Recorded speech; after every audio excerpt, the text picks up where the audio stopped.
Hello everyone, তোমরা সবাই কেমন আছো? আশা করছি সবাই ভালো আছো। আমার বিধিলিপি চ্যানেলে তোমাদের অনেক স্বাগত। তো আজকের দিনটা আমার খুবই ব্যস্ততার মধ্যে গেল, কেননা আজকে সকাল থেকে ছেলের স্কুলে প্রোগ্রাম ছিল মহাবীর জয়ন্তীর জন্য। তো সেখানে আমার গেছি 7:30টায়, এসেছি প্রায় 10টার মধ্যে।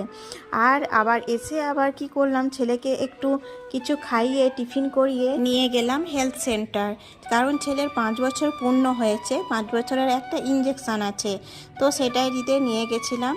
সেখান থেকে এলাম আবার 12:30টায়। 12:30টায় এসে আবার ছেলের আজকে পড়া ছিল, টিউশন পড়া। তো দিদিভাই পড়াতে চলে এসেছিলেন, তো ওকে আবার রেডি করে পড়াতে বসালাম।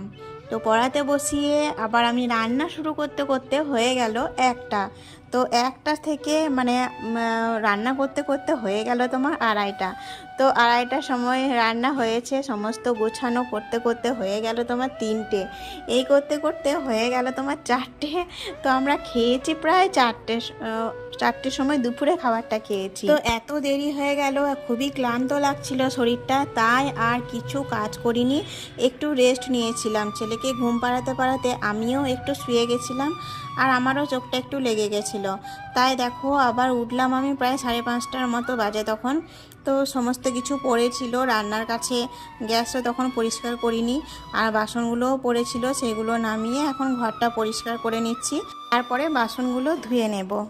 যখন কোনো কাজ থাকে না তখন একদমই সারা দিনটা ফাঁকায় চলে যায়, ছেলের পেছনেই তখন সময়টা কি সুন্দর কেটে যায়।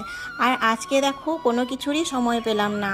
যেমন আজকে সকাল থেকে উঠে স্কুলে যেতে হলো বাড়ির কাজ সেরে, তারপরে আবার এসে ছেলেকে নিয়ে গেলাম, তারপর রান্না বান্না এই করতে করতে সারা দিনটা কেটে গেল।